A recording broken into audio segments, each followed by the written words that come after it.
என் பேர் மகாலட்சுமி. நான் கிச்சாம்போ கிராமத்தில் இருக்கேன். என் வீட்டுக்காரர் வந்து மீன்பிடி தொழிலுக்கு போகிறவங்க. இப்போ நான் என்ன பண்ணிட்டு இருக்கேன் அப்படின்னா, மீனவர்களுடைய கலாச்சாரம், வாழ்வியல் புகைப்படங்களை எடுத்துட்டு இருக்கோம்.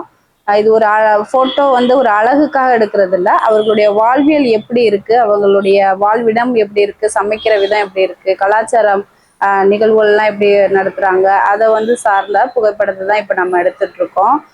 இதுக்கான இன்ட்ரெஸ்ட் ஃபர்ஸ்ட் எனக்கு எப்படி வந்துச்சு அப்படின்னா, நான் ஸ்னேகா அப்படின்ற மீனவ பெண்கள் அவங்களுக்காக இயங்குற ஒரு தொண்டு நிறுவனத்துல ஒரு வருஷம் ப்ராஜெக்ட் தக்ஷின் அப்படின்ற ஒரு தொண்டு நிறுவனம் கொடுத்த ப்ராஜெக்ட்ல ஒர்க் பண்ணோம். அது எந்த மாதிரியான ப்ராஜெக்ட் அப்படின்னா, மீனவர்கள் வந்து புலம்பெயர்ந்து போறாங்களே, இப்போ நிறைய தொழில் கடல் தொழில் சார்ந்து அது சம்பந்தமான கணக்கெடுப்பு எடுத்ததும், அப்புறம் இந்த மீனவர்களுடைய வாழ்வியலை வந்து நம்ம எப்படி மற்றவங்களுக்கு நம்ம ஒரு செல்லு மூலியமா போட்டோ எடுத்தோ இல்லை வீடியோ எடுத்தோ நம்ம எப்படி மற்றவங்களுக்கு காட்டலாம் அப்படின்ற நிறைய ட்ரைனிங்லாம் அங்கே வந்து கொடுத்தாங்க. நம்மளுக்கு அந்த ஸ்னேகா தொண்டு நிறுவனத்தில் கொடுத்தாங்க. அப்போ வந்து இந்த புகைப்படம் அப்படின்ற ஒரு விஷயத்த வந்து நம்ம எப்படி நிறைய விதமாக எடுத்து மக்களுக்கு காட்டுறது அப்படின்றதுக்காக எங்களுக்கு சென்னையிலேருந்து பழனிக்குமார் அப்படின்ற ஒரு சார் வந்து ட்ரைனிங் கொடுத்தாங்க. கேமரா வந்து மீனவ பெண்கள் கையில கொடுத்து அவங்களுடைய வாழ்வியலை வந்து அவங்க மூலியமாவே நம்ம புகைப்படமா எடுத்து மற்றவங்களுக்கு காட்டுறது அப்படின்றத ஒரு முதல்ல அறிமுகம் படுத்தினாங்க.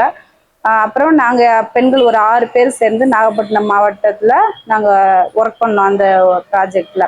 அப்ப நிறைய மீனவர்களுடைய மீன் காய வைக்கிற விதத்துல இருந்து அப்புறம் அந்த மீன் பிடி சார்ந்த எல்லா விஷயங்களையும் எங்களால முடிஞ்ச அளவுக்கு புகைப்படமா எடுத்தோம். கரைகள்ல நடக்கிறது, கடல் மேல நடக்கிறது பெண்கள் போக முடியாது, அதனால கடற்கரையில நடக்கிற நிகழ்வுகள், மீன் காய வைக்கிறது, மீன் விற்கிறது, மீன் வந்து விற்பனைக்கு போற பெண்களுடைய கஷ்ட நஷ்டங்கள், அப்புறம் வந்து மீனவர்களுடைய வாழ்வியல் கஷ்டங்கள், பொதுவாக எல்லா விஷயத்தையுமே நம்ம வந்து புகைப்படமா காமிச்சிட்டு இருந்தோம். அந்த புகைப்படங்கள்லாம் நம்ம புத்தக கண்காட்சியில 2015 நாகப்பட்டினத்துல நடந்த புத்தக கண்காட்சியில எல்லாம் வந்து நாங்கள் நெய்தல் நிலம் அப்படின்ற அந்த கொட்டையில நாங்கள் வந்து அந்த புகைப்படங்கள்லாம் வச்சிருந்தோம். இப்போ அதன் பிறகு வந்து நம்மளுக்கு மறுபடியும் இன்னும் நிறைய விஷயங்களை காட்டலாம். மீனவர்களுடைய வாழ்வியல்ல இன்னும் நிறைய விஷயங்கள் அடங்கியிருக்கு. அவர்களுடைய கலாச்சாரம் ஒன்னொன்னுமே புதுமையா இருக்கும். மற்ற மக்களோட கம்பேர் பண்ணி பார்க்கும்போது எங்களுடைய கலாச்சாரம் வந்து மாறி இருக்கும். அதை நம்ம காட்டணும். அப்புறம் வந்து சமைக்கும் விதம், நாங்கள் சமையலுக்கு யூஸ் பண்ற மிளகாய் தூள்ல இருந்து எல்லாமே வந்து மாறுதலா இருக்கும். நாங்கள் சமைக்கிற விதம், மீனை வந்து நாங்கள் சமைக்கிற விதமே மாறி மாறி தான் சமைப்போம். ஒவ்வொரு மீனும் ஒவ்வொரு விதமா சமைப்போம்.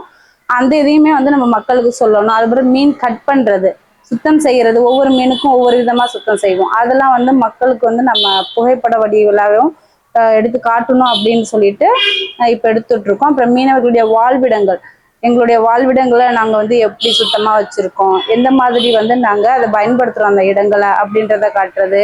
அப்புறம் மீன்பிடி தடை காலங்கள்ல மீனவர்கள் எந்த மாதிரியான வேலைகள் வந்து செய்யறாங்க, மீன் தொழிலுக்கு போகும்போது எந்த மாதிரியான வேலைகள்ல பெண்களும் சரி ஆண்களும் சரி ஈடுபடுறாங்க அப்படின்றத எல்லா விஷயத்தையுமே நாங்கள் புகைப்படமா வந்து மக்களுக்கு எடுத்து காட்டுறதுக்கு ரெடி பண்ணிட்டு இருக்கோம். தேங்க்யூ.